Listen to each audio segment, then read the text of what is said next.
Hello and welcome to the West Yorkshire Football Show live. We're discussing all things Halifax Town. Very exciting game just round the corner. I'm Stephen Brown, and joining me to discuss everything to do with the Shaman, it is the Halifax Courier's Tom Scargill. Good afternoon, Tom. Hi, mate. Good to speak to you. Yes, you too. Thanks very much for joining us. It's not that far away now, just on Sunday. How excited are you? Well, it's getting so close now, tantalisingly close, and it's been a busy time. Stories left, right, and centre, and interviews and everything else. But it's kind of a labour of love, really, because it's just such an exciting time for the club and, by extension, the town. And it's really coming into clear focus now. Not that long to go, and yeah, absolutely can't wait for it. I just enjoy every single second of it. Yeah, absolutely. You've been posting updates as well about how many tickets have been sold. What kind of figure are we looking at the moment? They've just got over 7,000, which is creeping closer towards what they got in 2016, but it doesn't look like that's going to be equalled. And it looks to be around 26,000 overall, which is also lower than has been in previous finals. I presume cost of living crisis is playing a part in that, but I still think for four non-league teams to be getting 26,000 is a really good effort. Yeah, absolutely. Incredible.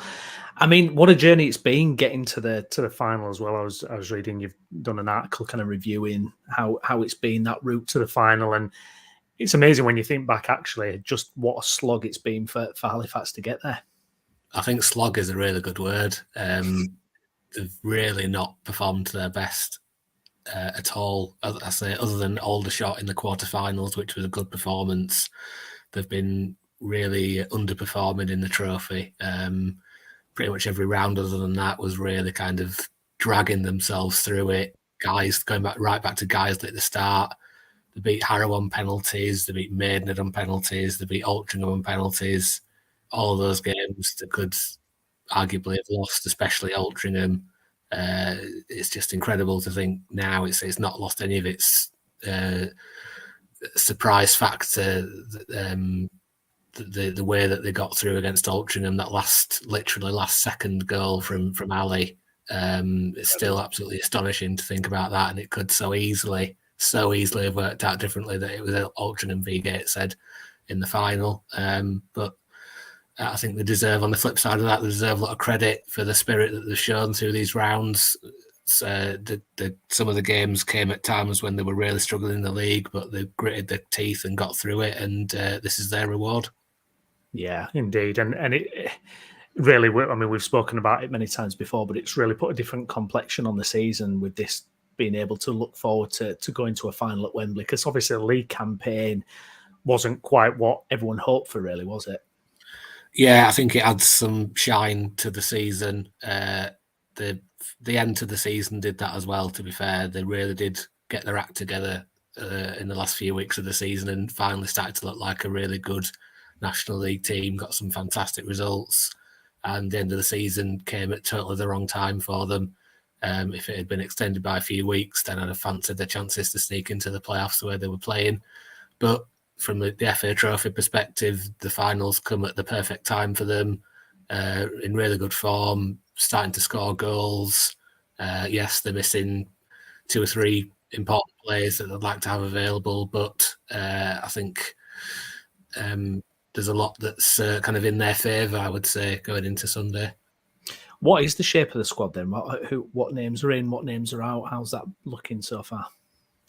I think it's definitely favourable for Town compared to Gateshead. If you look at Gateshead, they're missing some key players because they're ineligible.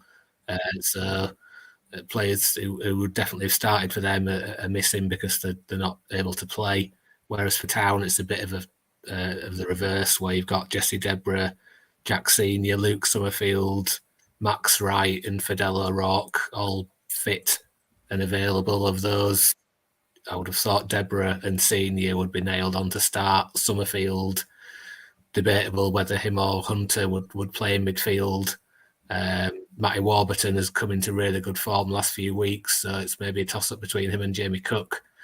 We've had no official confirmation still from the club about Manny Disarubwe and whether he's suspended. but the noises that have come out of the club would suggest that he will be missing the game, in which case Harker will start up front, but he's in really good form. I think he's got 4 in his last 5 games. So I think most of the team probably picks itself, but there's still maybe 1 or 2 or 3 areas that I would have thought Millington will have decisions to make about. Yeah, absolutely. And you've also written up a retrospective from the 2016 run to the final. Do you think there'll be any Al Pacino speeches from any given Sunday this time? I hope so, because it worked, because they won. I think I've been at the training ground a fair bit over the last couple of weeks, and I've been impressed by what I've seen in terms of the professionalism, how kind of thought out and considered everything has been, and how kind of laser focused they've been on Gateshead and really kind of diving deep into them as a team. I think the only thing they don't know about Gateshead is what the goalkeeper has for breakfast. Everything else they've kind of got nailed down, and it looks like they've got the balance right to me in terms of, yes, looking at Gateshead and how they need to be stopped, but also how they can, cause problems for Gateshead as well. So I'd certainly got no concerns about what I've seen behind the scenes. I think that they're doing everything they can and leaving no stone unturned. And I think really it's going to be down to the players on the day if they can execute the game plan, and if they can turn up and be in the right mindset and have the right attitude. And again, from being in and around the team this season, yes, they've had the down times, but they seem to be in a really good place, and they seem to have really peaked at the right time for this game. Yeah, absolutely. And you mentioned there about Gateshead and kind of them coming into the game as well. Obviously, their squad's been a bit ravaged because, I mean, they finished the season in spectacular form themselves, didn't they? Pulled away from the potential relegation as well. I mean, I think it was, 8 wins out of the last 11 games? Absolutely. For everything I've said about Halifax is equally applicable to Gateshead. They got some really good results. They won at Boreham Wood late on in the season, like Halifax won at Woking. Like Harker's in good form for Halifax. Adam Campbell's in good form for Gateshead.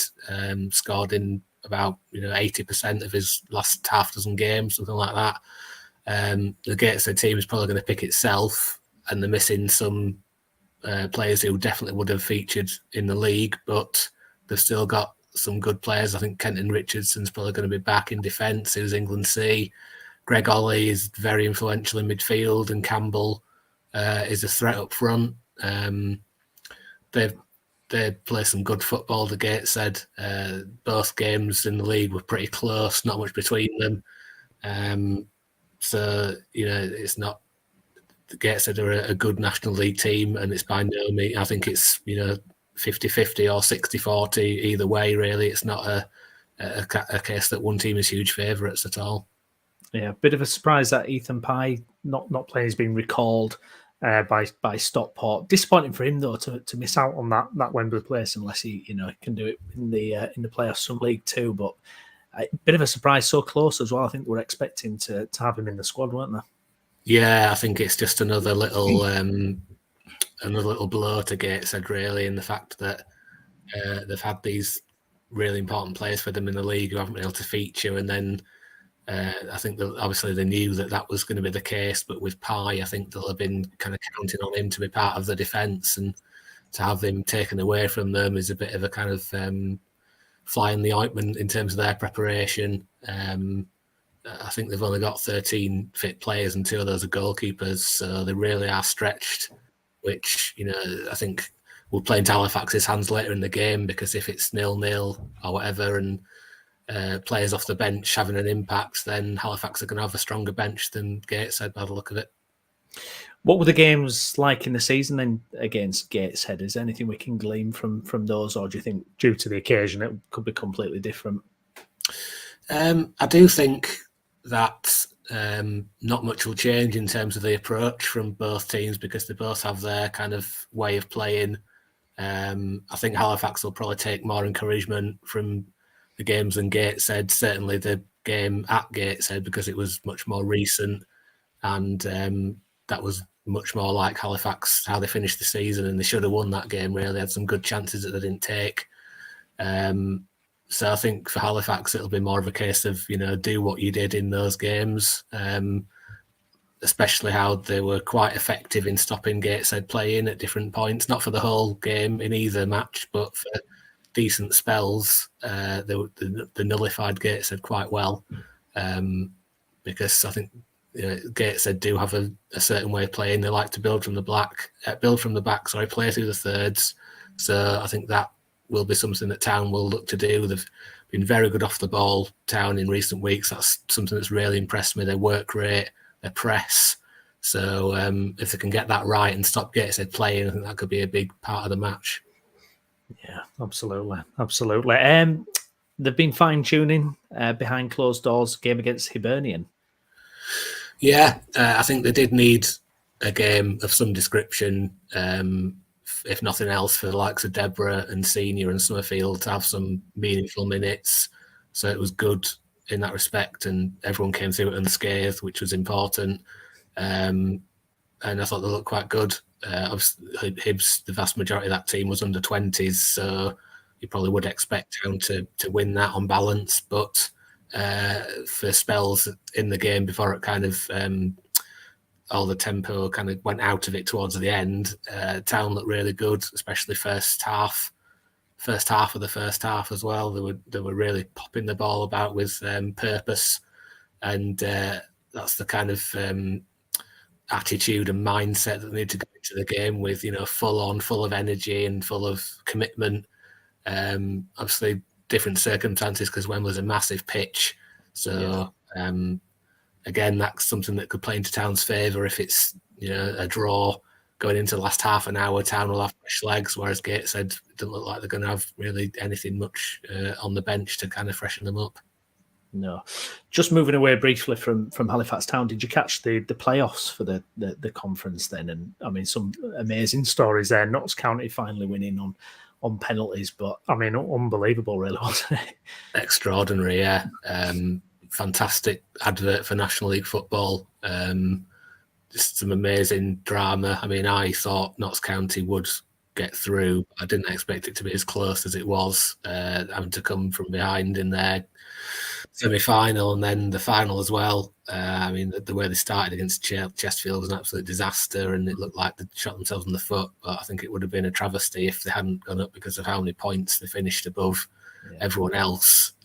Credit to Chesterfield for pushing them all the way, and they had a brilliant season, Chesterfield. But I think Notts County thoroughly deserved to go up anyway. But I think the way they clawed themselves back twice to go up, I think they just earned it all over again for me, really.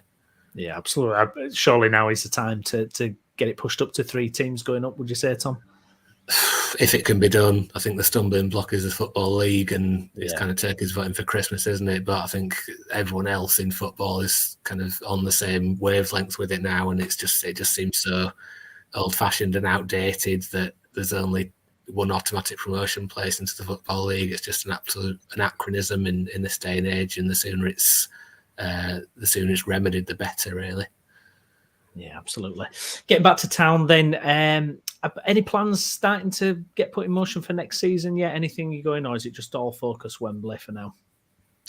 Yeah, I think there is some of that. I think it's the kind of iceberg scenario where there's a lot under the surface that you don't see, and that's been going on for a few weeks, where it's probably twofold, really, where they're trying to nail down some key players for next season, because Millington said on more than one occasion that they want to avoid what happened last summer and previous summers where they lose the best players and they're kind of rebuilding again.